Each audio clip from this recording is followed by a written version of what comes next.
Thank you. I'm reading today for my niece Imani Tenorio Penter, who was a junior at Oxford High School in November of 2021. Deputy William Bean has worked at Oakland County Jail for 36 years. He became a second father figure when I was 3 years old. I look up to him every day. And even though he has been a sheriff deputy for this long, I can confidently say that I have never heard a live gunshot until November 30th, 2021.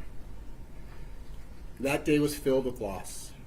The loss of my best friend, the loss of trust, the loss of my childhood, and the loss of respect for a lot of people.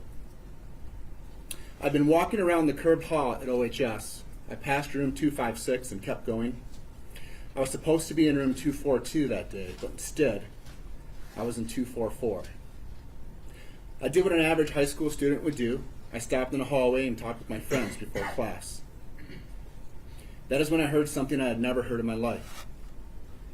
When I heard the second shot fired, I realized what it was, and it was terrifying. I was the last one to enter my classroom door, panicking and shaking. The window that was directly next to my head was shot out as I walked through the doorway. I slammed the door shut, ran into a desk very hard, which left my leg swollen for a couple of weeks. I was in the room with about 20 to 25 other students, no teacher, and a door that was unlocked. I felt fear, but I also felt a need to be strong for the kids in the room. At 12:51, I called 911, and my friend spoke to the operator. I was scared, hurt, in shock, and I could not for the life of me stop shaking. I left that school with nothing but disgust. Like everyone involved, I have my triggers that I must live with every day. I should not have to live with these triggers. I should be proudly in college with no fear that I will be hunted down. But I do have this fear.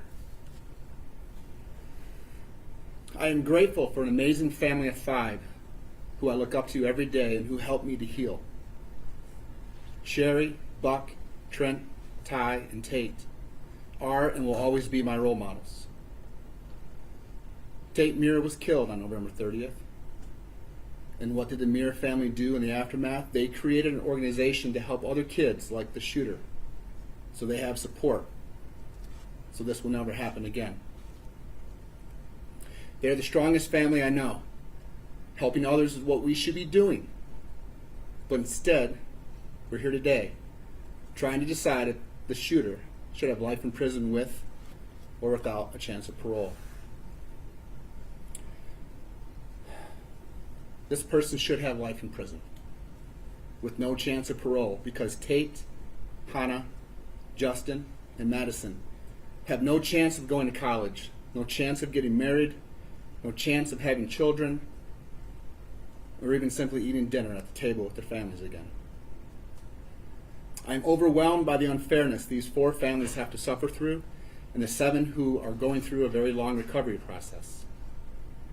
The shooter stole something for which I will never be able to forgive him. I also know the shooter wants to see this terrible trauma students, staff, and our community members went through on that day. But what he needs to know is this: our community is way too strong to allow that. So instead, we fight for what is right, we open beautiful gardens, we build and create organizations, we continue to share our art, and we donate organs. Thank you. Thank you.